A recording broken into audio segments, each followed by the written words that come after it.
Oi, eu me chamo Gabriela Magalhães Valadares e eu sou aluna de Iniciação Científica da Jaqueline Godoy Mesquita. E hoje eu vou falar um pouco sobre as equações diferenciais com retardamento e seus comportamentos oscilatórios. Eu vou começar falando um pouco sobre a história e a motivação para o estudo dessas equações e depois eu vou dar um exemplo de aplicação.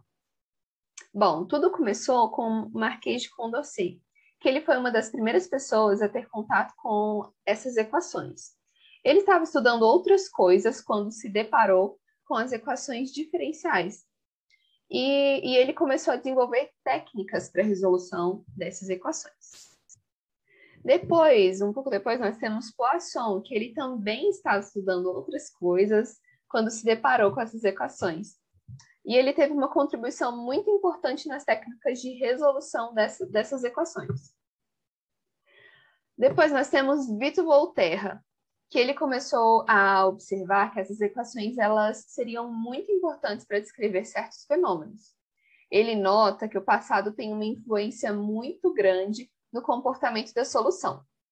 Foi uma das primeiras pessoas a mostrar o quanto isso é importante e enfatizar o estudo dessas equações.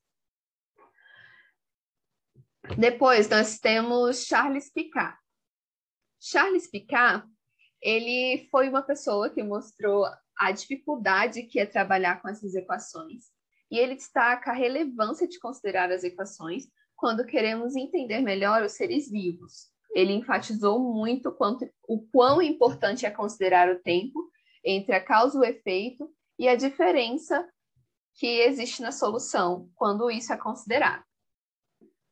Agora eu vou falar o que são as equações diferenciais com retardamento. Bom, essas equações são ferramentas importantes para descrever diversos fenômenos, pois elas levam em consideração o tempo entre a causa e o efeito, bem como a influência do passado no comportamento da solução. Quando nós entendemos que a maioria das ações que envolvem os seres vivos levam um tempo entre ela ser feita e ter o resultado daquilo, por exemplo, nós podemos pensar em coisas simples como tomar um remédio, quando você toma o remédio até ele fazer efeito, ou então podemos pensar em exemplos maiores como uma epidemia, quando você é contaminado por um vírus, demora um certo tempo até você demonstrar sintomas e até você começar o seu tratamento e tudo mais. E todo esse tempo ele deve ser levado em consideração, mesmo que seja um tempo muito curto, ele muda totalmente a solução. Então, é muito importante esse passado ser considerado. Agora eu vou dar um exemplo de uma aplicação, que é o problema do chuveiro. Bom, geralmente, quando nós vamos tomar banho, a gente não entra na água instantaneamente. A gente leva um tempo ali de ajustar o registro para a temperatura mais agradável, né? Então, isso é um exemplo de uma coisa do nosso dia a dia que pode ser modelada por uma equação diferencial com retardamento. Bom, esse é o modelo desse evento, onde T de T é a temperatura no tempo T. T de D é a temperatura ideal, ou seja, aquela que você quer atingir. E o tal é o retardo que tem entre você ajustar o registro e sair pelo chuveiro ali a água na temperatura que foi ajustada no registro. E esse K, ele representa a nossa reação a uma temperatura ruim.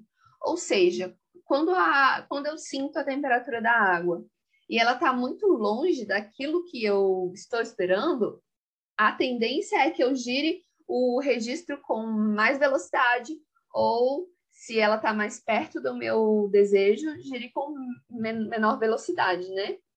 Então, é isso que representa o K.